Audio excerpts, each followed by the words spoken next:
Welcome to fly tying step by step. Today I'm going to show you how to tie Brassie, a very well-known fly. Very easy to tie, but I'm going to add a twist or two to this pattern. I start off with a number 10 hook, caddis hook with a 2.5mm tungsten bead. You can add lead wire to it to add some weight to it, but seeing that I use a tungsten weight, I'm not going to do that today. So I put down a layer of thread, then I tie in my flashaboo,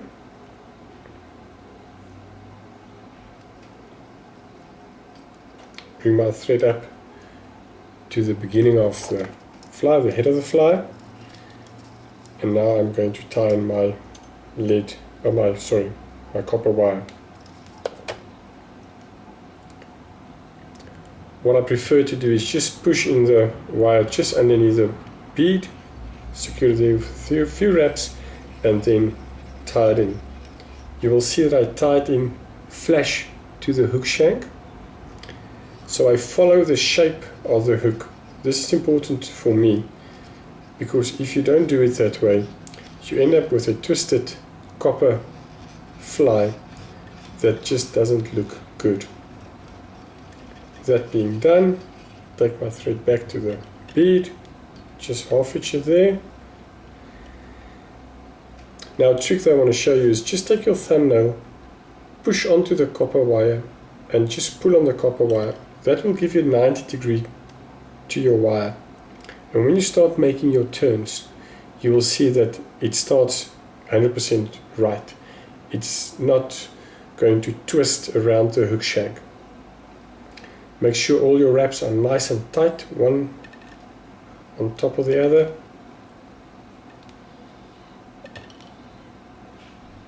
You can use different colors of wire. This one is reddish, but black, olive, turquoise, all work. I've even seen people tied in white. So we just carry along, wrapping the wire close to each other, and then just end it there. I stop just so one or two windings of the wire from the bead, 3 or 4 wraps around it, 3 or 4 in front of it, can make more. Then don't cut it with your scissors. It does damage your scissors. All you have to do is bend it a few times or helicopter it, and then it breaks off. It's a nice and flush break, so there's no sharp edges that can cut your thread or sting the fish. Now I take my flashaboo and I'm just going to make a few wraps, 3 or 4, around this copper body of mine.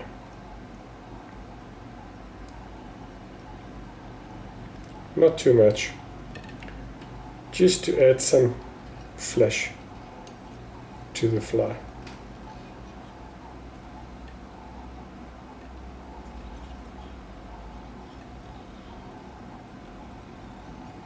Tie that in, cut it off.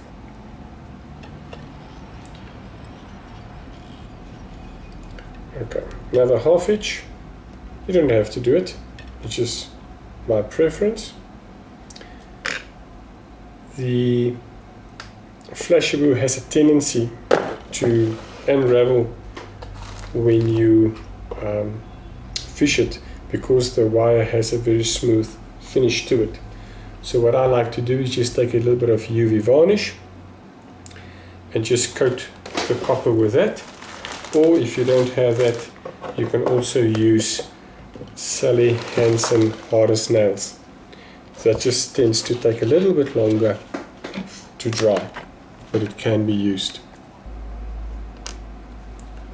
So I'm just going to put a little bit of UV varnish on it, not too much. Make sure that you keep the bead end open, because you still want to add a little bit of materials there.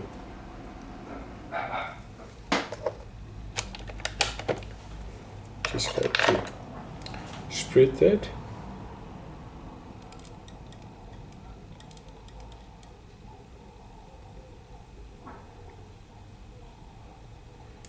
It just helps in keeping everything nice and tidy.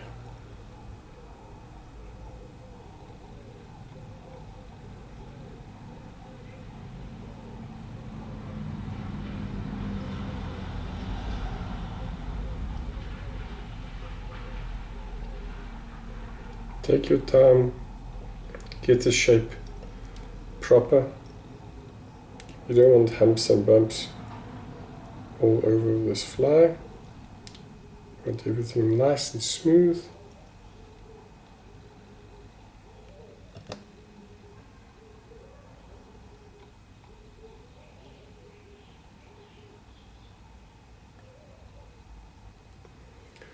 I'm just going to set it with my torch quickly.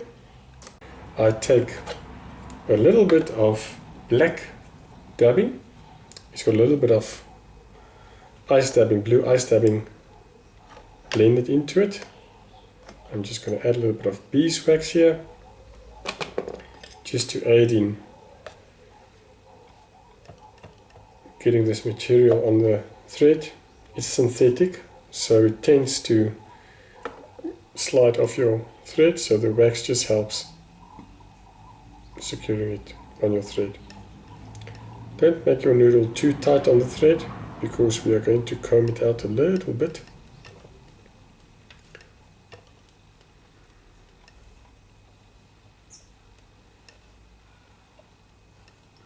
That should do it.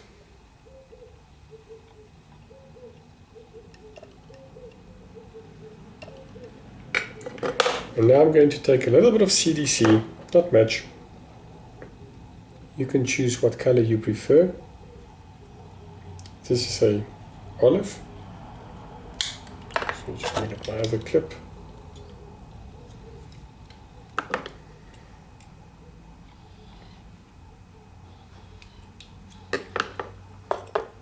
I'm going to do a split thread.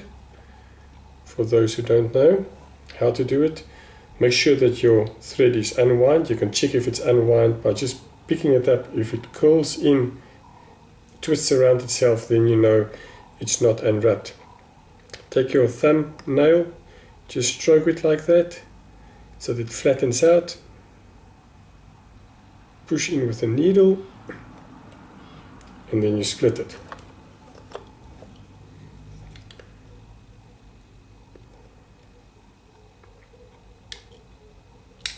Make sure that you pull on your thread to hold the material in your split thread, and now I'm just spinning my bobbin so that I can twist the thread up again, and as I leave my thread you will see the CDC spin, and that will secure it in between the thread fibers.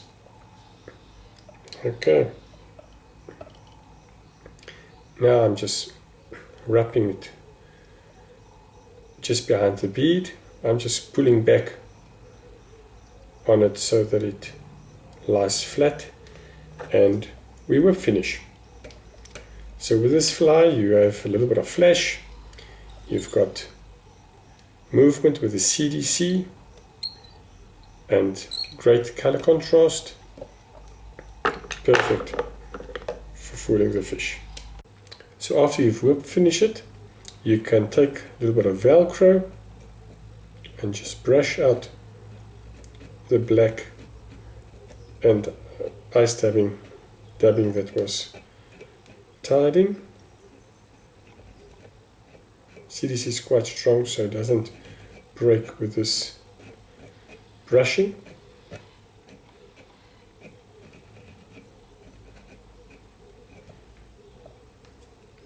And there you go. This fly will be alive. The movement of this fly in the water is just amazing and very durable. Many fish will take it before you have to replace it. Thank you for watching Fly Tying Step by Step. Enjoy your fishing.